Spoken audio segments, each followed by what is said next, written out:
Como seria uma guerra entre Estados Unidos e China? Explicado em 10 minutos. Momento zero. Ninguém declara guerra. Não há anúncio, não há discurso. Mas em menos de 20 minutos, bases militares deixam de responder, satélites param de transmitir e sistemas inteiros ficam cegos. E quando o mundo percebe, a guerra já começou. Não com explosões, mas com decisões que já estavam sendo tomadas há muito tempo. Momento 1. O primeiro sinal. Tudo começa sem explosões. Ataques digitais coordenados. Sistemas militares dos Estados Unidos no Pacífico começam a falhar. Comunicação instável, radar com atraso, dados inconsistentes, ordens que demoram a chegar, respostas que chegam tarde demais. Ao mesmo tempo, centros estratégicos chineses entram em modo de defesa total. Movimentações internas aceleram, sistemas são isolados, protocolos são ativados. Não é um teste, não é falha, é preparação. E quem identifica primeiro não reage publicamente. Porque reagir confirma o conflito, e confirmar cedo demais pode significar perder a vantagem. Momento 2. Quebra de visão.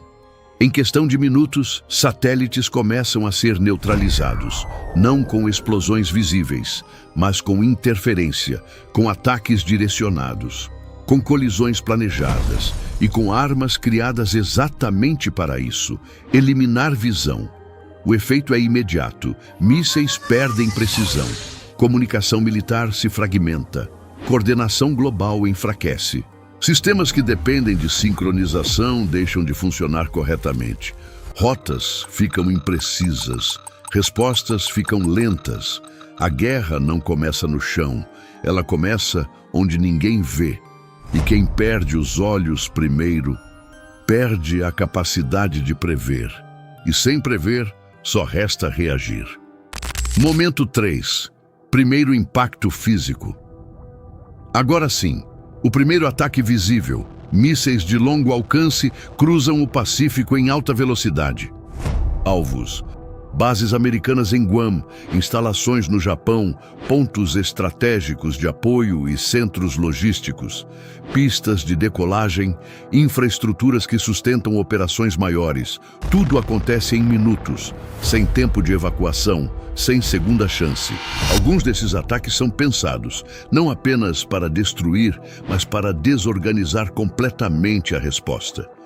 Os Estados Unidos respondem: ataques cirúrgicos, precisos, mas calculados, porque neste ponto o objetivo ainda não é destruir tudo.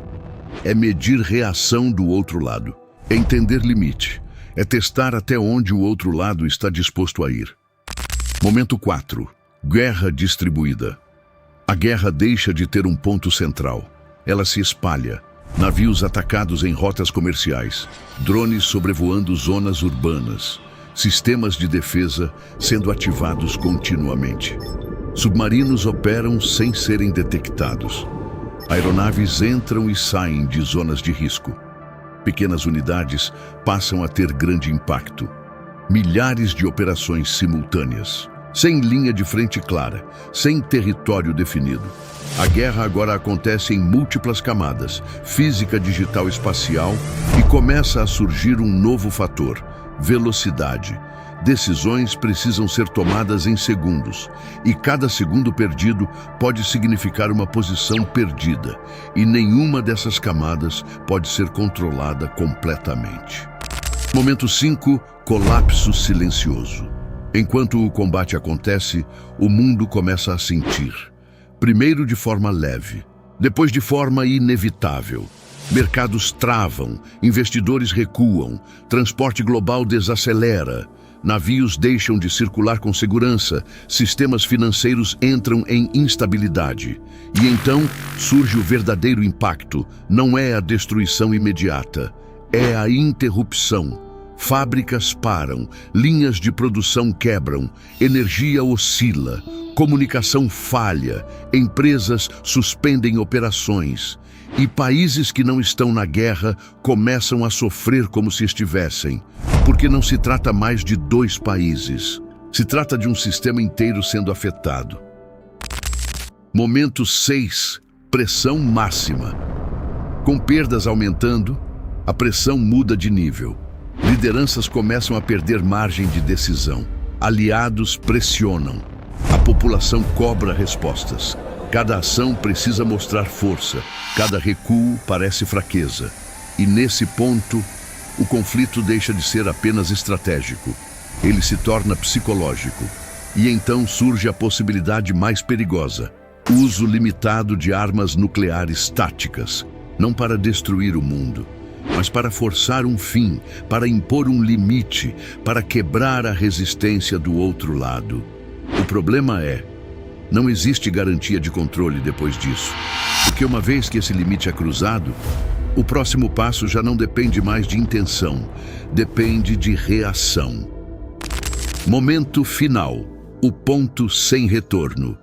Se esse limite for ultrapassado, não há mais estratégia, só reação.